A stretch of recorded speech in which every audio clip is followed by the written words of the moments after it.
Hello, everybody. Thank you so much for being here. Um, I'm so excited to have another amazing guest on the Spiritual OT YouTube channel for our Neurodiversity Empowerment Movement interview series. I'm so thrilled to introduce Adina, who is from Play Learn Chat. Adina is a neurodivergent speech therapist, and she is an absolute inspiration. She's doing so much work within the neurodiversity affirming practice place, doing and offering amazing educational opportunities to practitioners and parents and all sorts of things. So thank you so much for being here. I'm stoked to be here, Steph. We're going to have fun, I can tell. Yes, we always do, don't we? Um, my first question that I love to ask everyone that I chat to is just tell us about you. Like, what lights you up? What fuels your fire and, gives you that purpose? We can go big, we can go little. Let's see where we end up. Yeah. I'm pretty obsessed with just sensory joys. I keep hearing the term being thrown around a bit more recently about glimmers, which is a really lovely phrase. I love creating a sensory world for myself and for my daughter that just is just lovely, and watching what we need and what we enjoy and what makes us happy, and how we can, especially, for me, I've got a lot of control over my little world, not all the time, but when I do, I just try to make it a sensory joy. And that just sets the tone for everything else to be a little bit more lovely. I mean, you can see a few examples right here. I've got my flower background, which is not a fake Zoom background. It's my real wall. I think you've got a beautiful forest wall as well. Yeah, my little forest over there. Beautiful. And so I do spend my life staring at my computer screen, and to be able to kind of both stare at my computer screen and get a little bit of nature is really lovely. I happen to live by the ocean, which is deeply lucky and deeply important for me. So just hanging out by the ocean, staring at the water. We're recording this in June, end of June, and there's whales going up and down the coast, well, up the coast at the moment. I can go for a walk minutes from my house. I know how lucky that is. And just sometimes I just see ocean, and that's awesome. And other times I see these little spurts of water coming up. So I'm quite obsessed with the whales at the moment. I would be too. Absolutely. That's incredible. It's so magical. And I don't know how many whale seasons I've spent not spending enough time staring at the ocean. What a loss to me. So yeah, that's the non-work stuff. One of my other absolute special interests, which is kind of lucky, is neurodiversity affirming practice and neurodivergence. They're just really wonderfully deep, important topics to me, whether I'm turning the lens or the mirror back on myself and learning about myself, or recasting my past, or understanding my past with a new context. That's something of great interest. I think we're all a little bit interested in our own brains, maybe, or maybe I'm assuming here. Or, whether it's about applying my knowledge, my experiences, my clinical experiences, blending that with what we do know about evidence-based practice, which is probably a rabbit hole we could go down. Yes. To support kids, to support families, to support other therapists, so that they are supporting neurodivergent kids in the most affirming ways. Whatever we know this moment as best practice, that's just deeply joyful for me. I could spend all day talking about it, and it just so happens that that's my job. So I'm very lucky about that.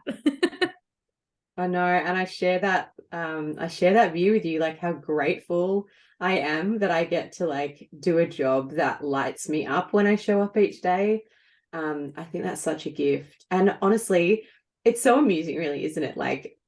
To be an autistic person who has a special interest in neurodivergence, is that not the most autistic thing? It's pretty funny. And I reckon there's probably some autistic people out there who have no interest really in thinking about it, learning about it, talking about it. They've got other interests.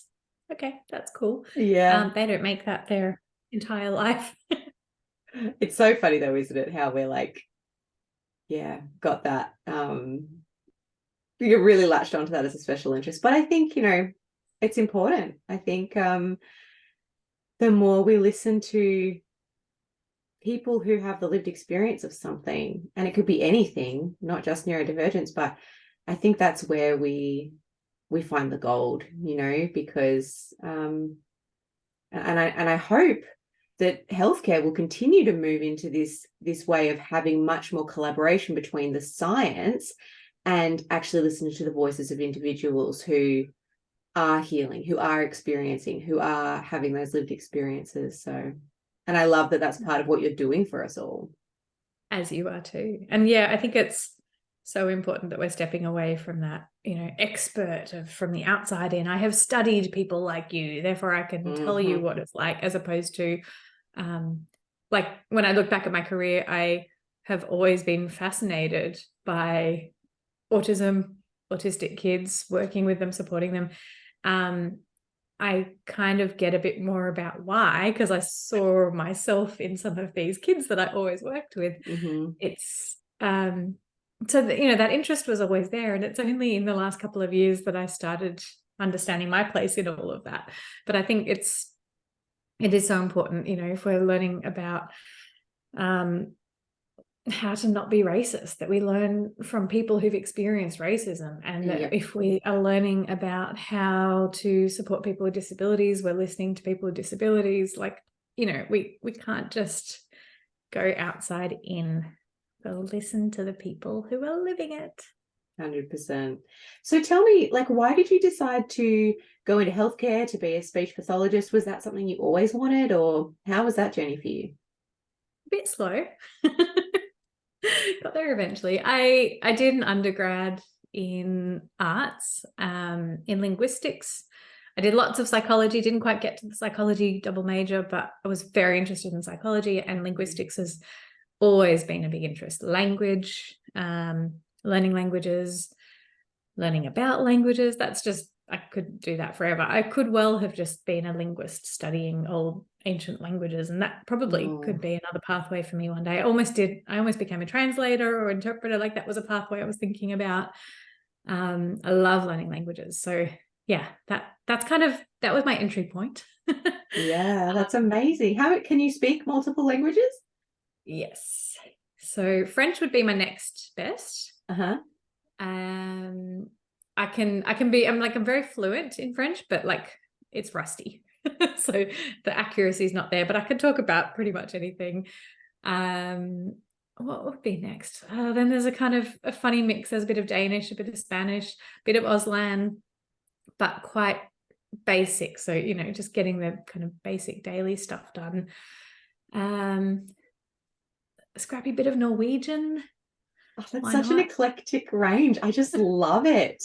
I have always wanted to. I've never been able to speak another language fluently, but I did learn a little bit of German, and but I was always really interested in Latin as a language. But then I was like to learn it would almost be a waste of time because no one uses Latin anymore. But I just find the language itself fascinating.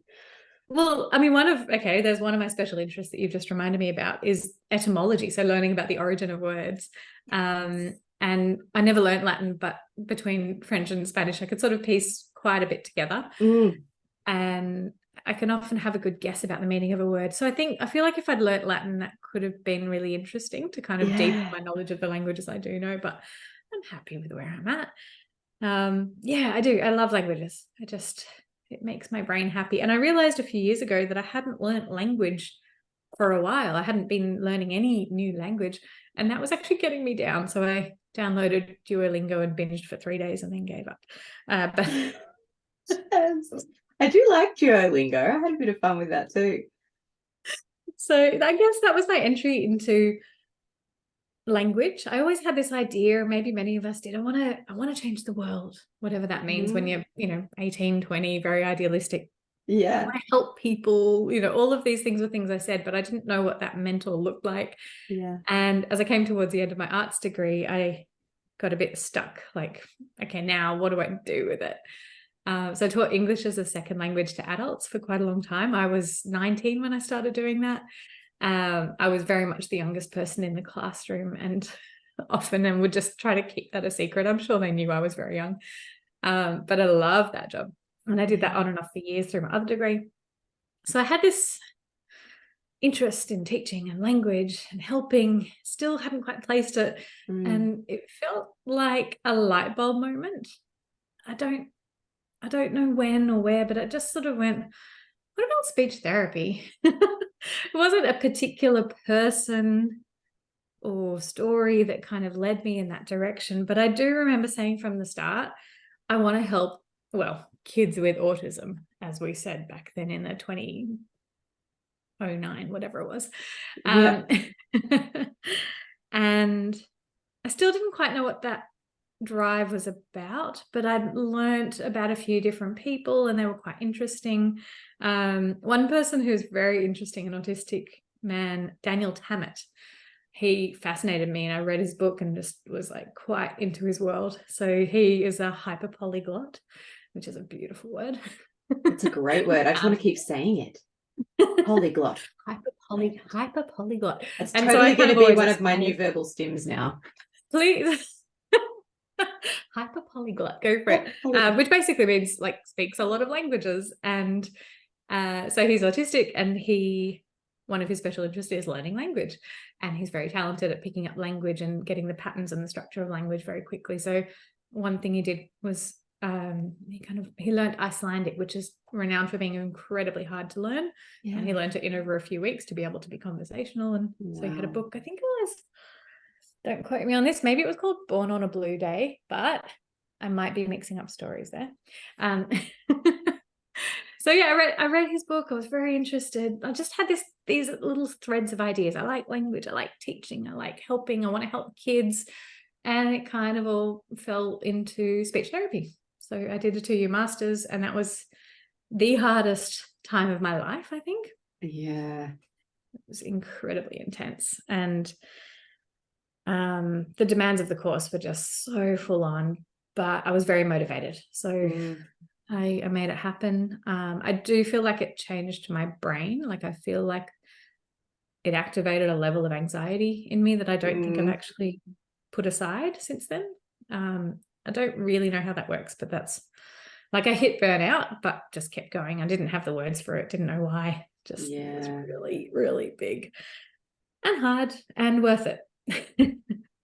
It's so funny. I resonate so completely with what you just said when I did my master's. It was this whole, I knew I burnt out and there was nothing left. And yet somehow I found energy somewhere and got it done. But like I've said to people in the past, I think as much as I loved it, I loved my study topic, I loved doing it, I loved the result of it, the actual process I think was traumatic. Like it's not good to hear that you had that experience too, but it feels kind of nice to know, we were not the only ones.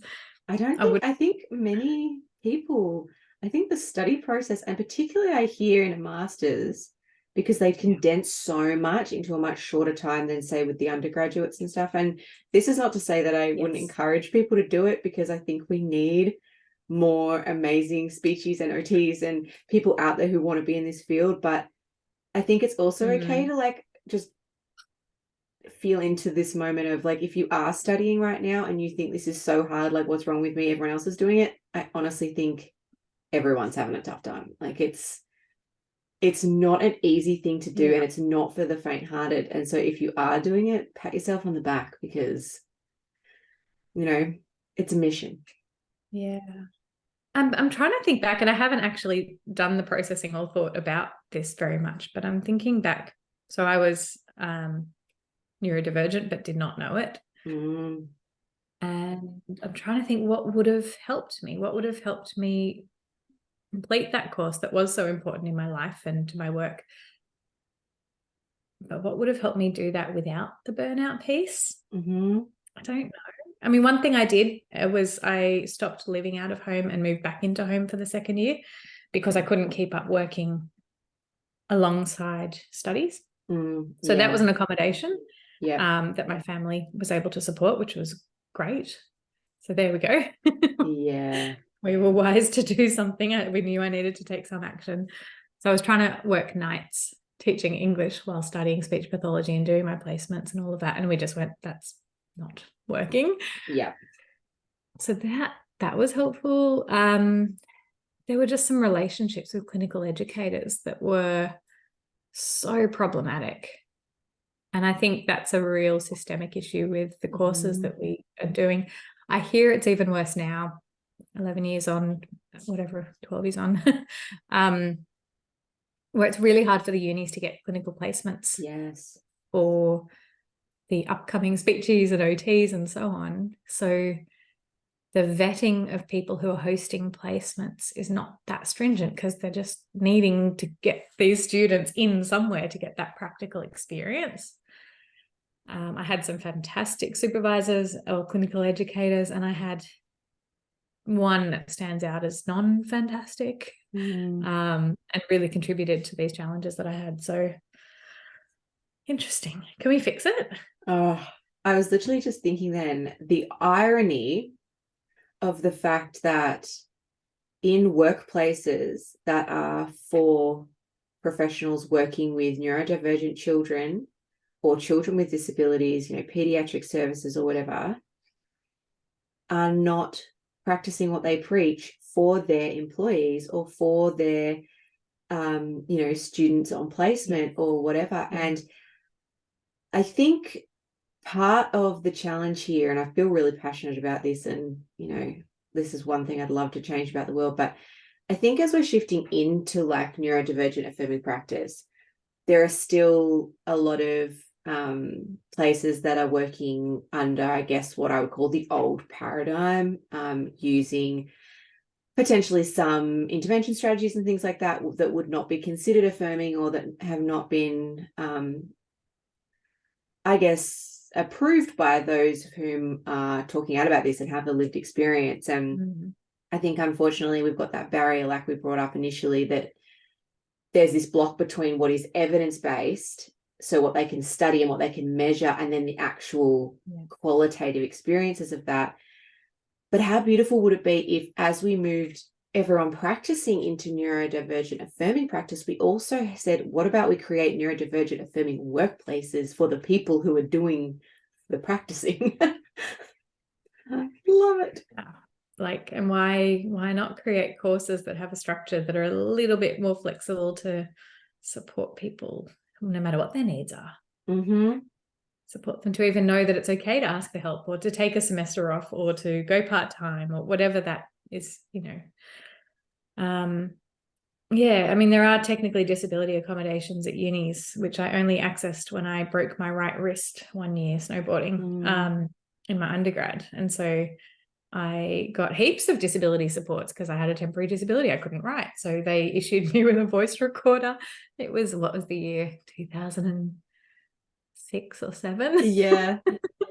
That was the best accommodation. So I could like listen to my notes. And then they kept in touch, and they kept, offering how they could help me. And then, my wrist healed and I was okay to keep doing what I needed. But there was never any acknowledgement, nor would I have identified as disabled or needing support. But my gosh, I needed support in that master's degree. And I'm sure many others did too. Would you be comfortable sharing a bit about what it was like for you discovering your neurodivergence? Like, how did you come to that? And then what were the steps that you took? Yeah, totally. Slippery slope. I'm just trying to think, where did it start? Like I've sort of said already, it started with recognizing I had a really big interest in supporting autistic kids. And from my first day in my first speech therapy job, I was working with autistic kids, and it just went from there. Really big interest. And then 9 years into that career, I started thinking about myself and wondering why I really loved that work and loved working with those kids. It took me 9 years of professional practice before trying to see myself in that whole picture. So that was interesting. It took me 8 years. So, I resonate. Thanks. Okay. It's interesting. I mean, it really is. You don't know how different your experience is to the rest of the world till you really start to look into it. And before that, I just thought, well, everyone thinks this way. everyone responds to noisy popping balloons by almost wanting to have a breakdown, or, no, they don't. Oh, okay, interesting. Some people like that. Wow. I just love balloons. They're so pretty, but they're so unpredictable. Uh-huh. It's so confusing. So I think the pandemic was part of this journey as well. I had a really, it feels so weird to say, a really lovely lockdown. So July 2021. I hope I've got my years right. That would be. The first year was 2020. The first year of lockdown, and then it was rolling lockdown. So it wasn't out like in Sydney, it wasn't our first lockdown. I'm thinking July 2021. Sounds about right to me. I don't know what year it is, Steph. No, me neither half the time. I had a team, I had an office, I had that more what you expect a speech therapist would do as their career progresses, a business with a team and a clinic and all of that. And I thought that that was my dream. And it really coincided with, the team was growing, and then pandemic hit. So, and I had a baby, 2019. So we had a lot of things. There was a lot of things going on that led me to decide to close the team with about 10 weeks notice. And it was absolutely the right choice for me, reflecting on that dream was not my dream. Yeah. As it turned out, everyone wound up work on, I think it was like, it must be the anniversary. It was like the 26th of June, 2021. And I had this 4-month lease left. I had an office with 4 rooms that was all me. It was a little bit expensive, but I couldn't get out of it until the 4 months was done. So I knew that was part of my deal. Lockdown started start of July. It must have been less than a week later. And I had a childcare, I think 3 days a week, could have been 2, can't quite remember.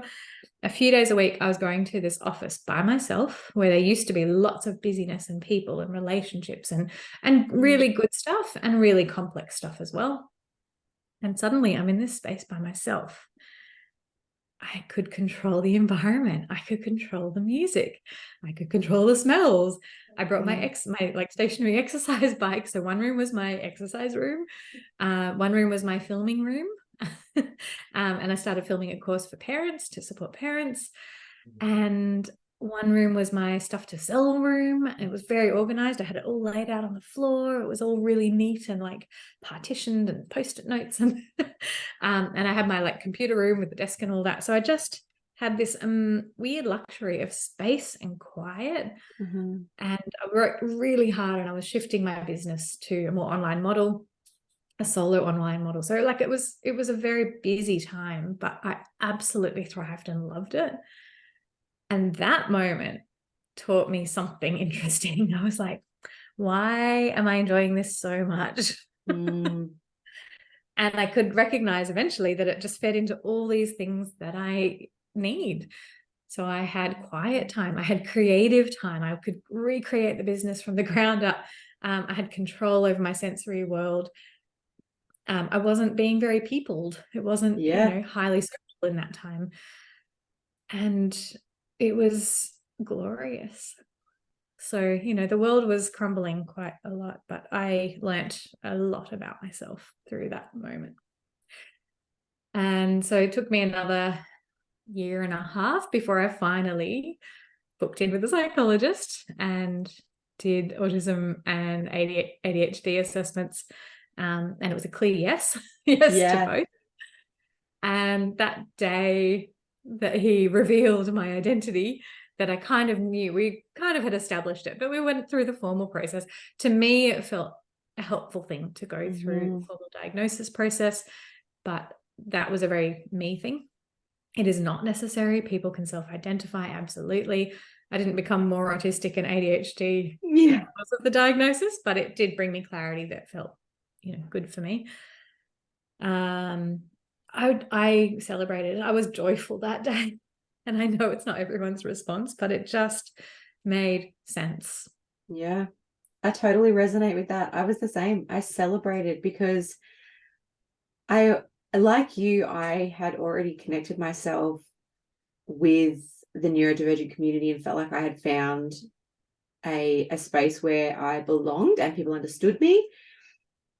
But for me, the actual process of going through the diagnosis, and because like you, I love details of things. And particularly for me, my speech and language assessment part of, so I don't know if you did this as part of yours, but I actually did a speech and language assessment with a speech pathologist. And that's the bit I love the most, because I didn't realize how different my communication style was, because obviously I have language skills and I can communicate. No, you can't be autistic because you speak, and, you know, all of that stuff, which I got so much, like so much. But then when she actually outlined it for me where those differences are, I felt so seen. Oh, like, and for me, that was just so beautiful. So, like you said, it's not everyone's experience. Yeah. But for me, the validation piece, which again, nobody needs that. Like, you can self-identify, and I respect that so much. But I think I struggled to believe myself, maybe. So just to be validated like that, I'm with you on that. It was just a celebration, and I felt very much connected to my identity ever since. Yeah. Wow. Yeah, so many similarities there. So tell me, how, when you either, like, even at the process of you identifying as neurodivergent and then going through the assessment process, I love that when you were in that lockdown experience, you started to feel into like what you actually needed within your environments to be comfortable, to be the most productive, to be whatever. What have you done since then in terms of your different environments and your working environment and all that kind of stuff to facilitate actually what you need in your uniqueness, I guess? Yeah, I've reflected on that so much, and then taken steps over the 2 years since then. Like, literally, it's exactly 2 years. I kind of like that synchronicity. I love that. Me too. To piece together a life as much as possible that facilitates my joy and calm and productivity, which is a very important thing for me, which is something I keep working through. Sort of how I define myself and my human success by the things I've achieved. I've definitely discussed this with my psychologist quite a bit. I'm very driven, and that's why I have my own business, and I have for many years, and it's changed and shifted, and it keeps growing and being more aligned with, this is the beautiful thing, me and what I need and what the world is asking for. And I'm getting amazing feedback that is really quite wonderful and overwhelming. That my podcast and the things that I share and the courses that I run have been really helping people make changes. And then I hear stories about the changes that are happening in the kids that they're supporting. And that is just the most joyful moment for me. I do actually file them away in my email with a little tag that says feedback. And I haven't yet reminded myself on a down day to go and look at those, but they're there waiting. Note to self. So what does it look like? I am in my home office. It's actually my childhood bedroom.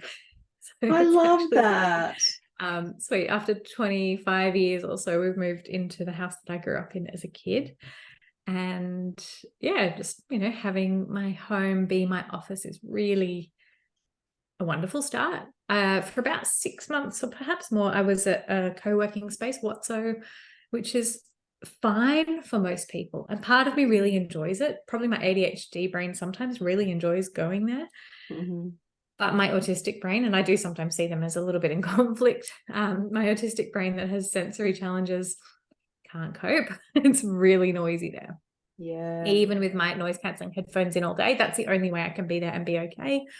It's quite peoply. That varies a little bit, but it's a really great place, but it was not working for me. So here I've got my noise world pretty well under control. I invested in a really good speaker, because what I recognized I do all day is just listen to music while I'm working.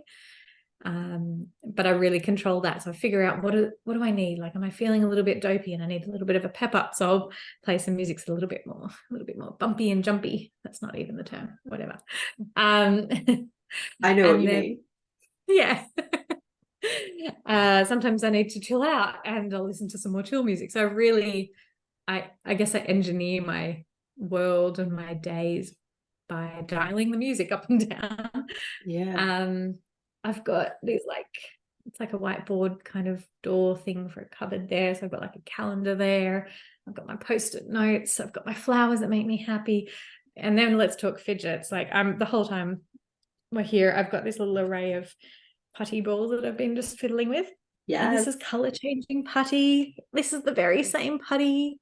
I And love when you that. mess Is it with when it it, warms up? Like when it warms up, it it warms up, changes? it goes pink. Yes. So cool.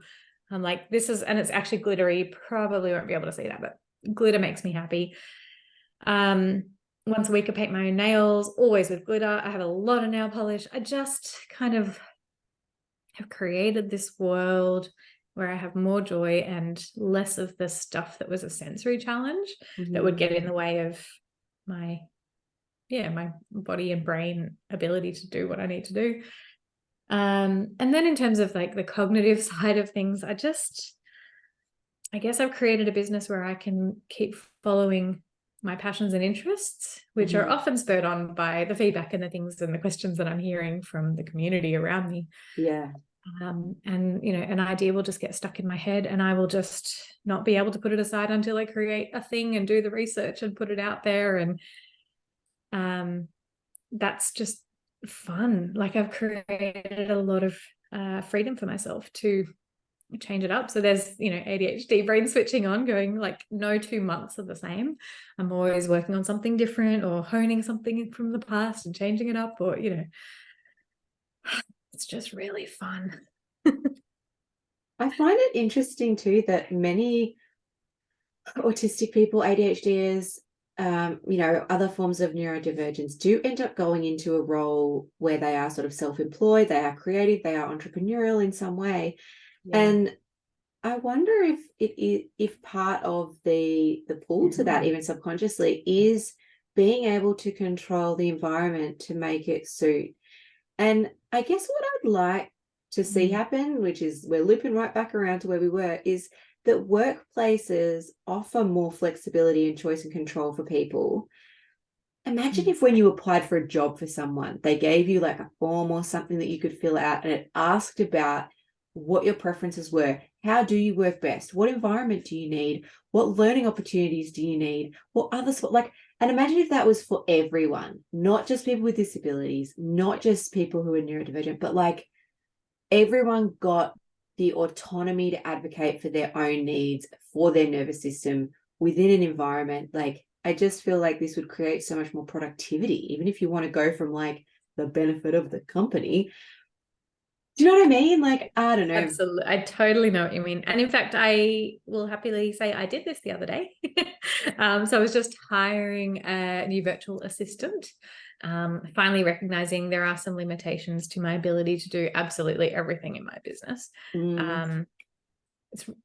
some it's really hard for me to let go of certain roles because I can do them all, but I can't because of time, and days have 24 hours and people have to sleep. So one of my questions that I do put out to prospective virtual assistants is how I can help them do the best work with me. And some of the responses are quite insightful and some of them are less so. And I guess it's a mix, not everybody has that insight into themselves or has even spent the time or maybe ever been asked before. Yeah. How can I help you learn to do your job? How can I support you? Sometimes probably people like us, we're probably pretty good at reeling off some supports that we need by now. Yeah. But certainly, rewind 10, 15 years, maybe we didn't know what we needed, let alone know how to ask for it. There's a lot of education out there that is needed in the whole world, that like everyone needs help sometimes with various things. That's okay. And just being able to have it offered rather than always putting your hand up to ask, that would be a relief. 100%. And just breaking stigma around needing anything and asking for help. And again, I think this is like a systemic issue where, for whatever reason, the way that the world has developed has led us to expect a very conformative or independent approach to life, and almost to not value so much. Yeah. And not value so much what I think used to be more valued, that camaraderie and supporting or sharing of roles, even within family systems, like going back to cross-generational parenting and things like that. Like, it's kind of shifted to this more kind of isolated way of being. And I don't know, I think there's a lot to be said for us learning how as individuals, which I'm still trying to learn this, right? Like, oh, this is a real thing for me, but actually being able to ask for help, like, and like you just said, you don't actually have to do it all yourself. And there are parts of my brain that are like, incorrect, yes, I must absolutely do it all myself. So I'm still challenging that. We're very similar, I think. Yeah, in this way, Steph, I think we're very similar. There is absolutely a layer of this pressure from society, this internalized ableism. Sometimes it's, you know, anti-feminist approach, or it's kind of this like, we can do it all, right? We can just do it all. We should do it all. And it's, I say anti-feminist because it's kind of too far the way of sort of saying, I think a feminist approach would be, women can, and not should, but can do anything, totally. Should have access to all the childcare in the world, all the work opportunities, you know, all the equal opportunities that they want, but don't have to take it on so deeply to the point that we're like, I'm a modern woman, I can do full-time parenting and full-time working and do my side gig and do my podcast and do it all myself and do, you know, like, what about rest? And look, honestly, I talk about this quite a lot as an OT. The occupation of rest is just forgotten. And yet it's a survival need. Like, it's like food and water and shelter and sleeping and rest, you know? Yeah. Someone once said to me, probably about 2 years ago, do you feel that you have to earn rest? And I just said, yeah, absolutely. And she was like, and just that, I was like, I need to question that. Yeah, 100%. And this idea that one's value or your worthiness as a person comes from what you achieve or what you produce. And I think that is a belief system a lot of people have that needs to be scrapped too, that, you know, existing on the planet as a human being is your worth, and that is okay. And then what you choose, and emphasis on the choice to do with that experience, is up to you and needs to be balanced with the leisure and with the things that fuel the fire and light you up, and those intrinsic motivators. And I think this is where we can learn from neurodivergent people or people with special interests, or those real things that give the you know, the glimmers. Because what if everyone was guided to follow their glimmers and their intrinsic motivators and the things that lit them up, so they could turn that into their purpose and therefore their productivity? I don't know, I guess that feels like a big dream away, but I think the more we talk about it, the better, right? Yeah. And I'm feeling a double standard. You might identify with this too. I'm feeling it. I would not ask of anyone else to prove their worth via productivity. 100%. Yet I do that for myself. So that's something I definitely need to examine. 100%. And it's interesting, right? If someone else was unwell or someone was struggling, like, your advice to them would be, you don't need to worry about the doing. Like, go and rest, go and nourish your body. Go, like, this is what we tell people to do. And then turning that nurturing inward, I think, is such a challenge. But I think it's so common. And I wonder, and obviously, you know, within the community that we talk to, I suppose we do talk to a lot of other neurodivergent adults or people within this role, but I hear this story all the time. And I wonder if part of it is a subconscious internalized ableism, particularly for people who would have once upon a time been classified as high functioning. But it doesn't take away from the fact that potentially we are functioning in maybe with some not so healthy coping mechanisms in order to meet levels of expectation placed on us by a very ableist society Mm. I don't know. I feel like we could unpack this all day. I mean, yeah, we're right on the tricky topic. I don't really have answers No, me at this neither. stage, but I think the more we can call it out and recognize where our beliefs for ourselves or anyone we're talking to or supporting or talking about, where the assumptions are there about even just independence as a goal. Independence is something we have to question. Is that the right goal? Oh, I love that. I love that you brought that up because I totally agree. And literally, it's going back to what we were just saying. Like, why do we have this whole independence piece all the time? Why is it not okay or considered to be not as high a standard of function if you need support for something? You know? And just recognizing that anyone, like when I teach workshops and webinars on this, I get everyone to reflect on themselves, whether they are neurodivergent, have a disability, wherever they are in their life. I think so far, everyone I've asked has been able to give an example of some time, situation, or way that they require help. So I'm going to just put it out there to anyone watching this. And I don't know, do you do comments on your YouTube videos? Yeah. Leave a comment. Yeah. I'd love to hear anyone watching and reflections on where you need help and allow yourself to get that help in life. And so for me, it might be about, like, I've always been okay asking for someone stronger than me to open a jar, like a jar of pasta sauce. Like I've been fine. I've never had a barrier going, I should do this myself. I should be able to do this myself. I give it a go. And then I quite easily go, oh, there's a stronger person. I'm going to get them to help. So that's a way that I have not been independent. Yes. That's okay. And why does that feel better than not being able to manage my emotions independently and needing somebody, a close, safe person, to discuss and debrief and get ideas and input about emotionally charged situations? Why does that feel harder to me? Why do I find that harder to accept in myself? Yeah, I'm going to go journal about that later, Steph. Something to like really think about. I love that because I was just thinking to myself the exact same thing. And can you imagine a world where someone is like, no, you're a grown woman, open your own pasta sauce? Like, like that sounds so ridiculous. And yet, we get this ableist approach from people all the time that, you should be able to do X, Y, Z.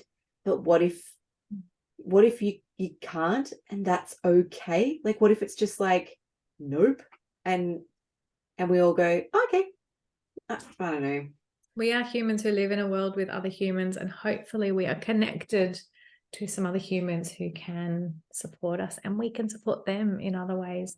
And I think none of that's to say stop trying stuff. None of that's to say stop accommodating things. So, okay, I actually have this cool tool that my aunt bought me once. It's like, looks like a can opener. It's a little plastic tool that like pops open the top of these pasta sauce bottles when they're, sealed from the shops. And once the top's popped, then I can actually open them myself. Yeah. So that's an accommodation. Yeah. If no one else is around to open the jar, I've got a way of making it easier for myself. And yet, okay, here's the truth. Sometimes I think, but I have to go find it, and it's at the back of a drawer, and there's all this other junk, and that feels a bit too hard, so I'll just keep at it myself.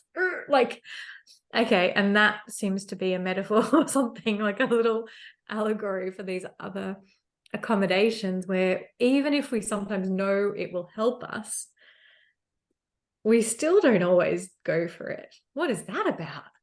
And maybe that ties back beautifully into why, even though that accommodation would allow you independence, perhaps the best support is support.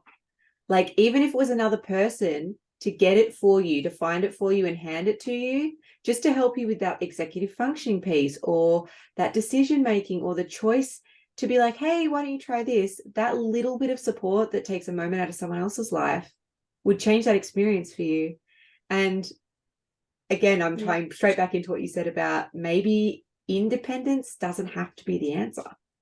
And maybe next time I come against a jar of pasta sauce, I'm going to send you a text, Steph, and say, help. And you'll say, go and get the little jar opener thingy. Yes. And that or the little encouragement to like go and do the thing that you know helps. Yeah, 100%. We're talking about many aspects of life, not just the pasta sauce, but this feels like it stands for many approaches. Absolutely. Yeah, gosh, I guess I want anyone listening to just be a little bit gentler to themselves, and this includes you and me. I am listening. Is like, if we know we need help, whether it's a more comfortable cushion to keep our backs not falling apart, or whether it's a little bit of a better playlist to pep us up, or whether it's a chat with a friend, whatever help we need, just take that little step, just do it. That's okay. Like, are we listening? Are we listening yet? It's okay. Yeah, I think I'm listening. But it's hard. It's a journey. It's a life journey. I would love for you to just share a little bit about what stuff you have on offer at the moment, because I know you have some really, really cool courses and webinars, and I know you do some face-to-face stuff in Sydney, and I know you offer things for professionals, parents, all sorts. So can you tell us a bit about that for anyone who's listening that might like to learn more about the amazing work you're doing within the neurodivergent affirming space? Yes, thank you. I yeah, as you said, I do all sorts. So I've got quite a lot of on-demand webinars and workshops for parents and for professionals. They're usually separate things, who support or care for or have neurodivergent kids. Everything's on my website, playlearnchat.com. I have always, like I said, I've always got something new brewing. So the main thing I'm hyper focusing on these days, including all of this morning, is building a course for speech therapists. Very specifically, it's basically going to be an online course coming out in the next, it's going to be launching in just over a month. So I'm pretty busy with this. So launching in August. And it's in answer to the questions that come up time and time again, which is, okay, I get the big ideas about neurodiversity affirming practice. I know what I need to be. I'm with you. I've got those ideas, but how does it look? And how do I do that with the kids right there on the ground in their world? So I'm covering assessment. I'm covering, a lot actually. What I'm doing now is actually looking at all my little topics. I'm doing a bit of those like CSI type screens where they've got these like giant screens and they're moving things around. It's not quite that fancy, but that's kind of where I'm at. Sorting my topics out, making them into sensible sections, and also probably have to leave a few things for another time. Got to get real. So we're talking about assessment and therapy basically, for specifically for autistic kids, and that is very much specifically for speech therapists. Most of what I've done for professionals is a bit more broad, so it's for allied health professionals, but I'm getting pretty deep in this case.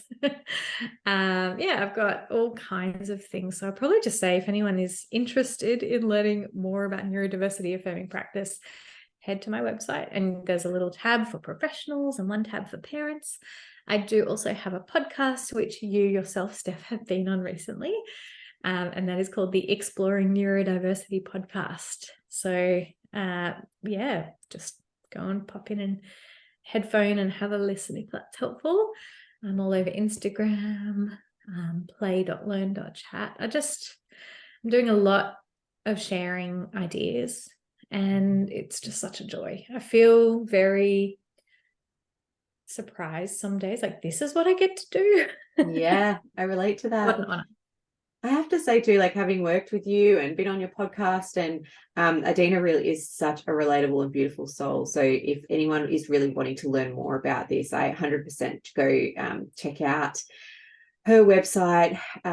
She has had some amazing people on the podcast as well, sharing some really beautiful information and insights that I think we can all learn from, regardless of neurotype. So definitely check that out. And Adina, before we wrap up, do you have anything, any last minute like sparks that you want to share, or insights or anything with everyone?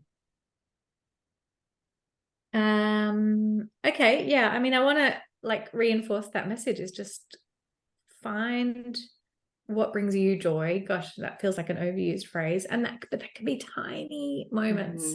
Like if you're wearing a t-shirt that is soft, just go and feel it and feel happy. Or if you see the way that the leaves are like shimmering, I can look out my window now and there's sort of a pattern in the sky. Okay, maybe not everyone sees the world that way, but that's how I'm seeing it.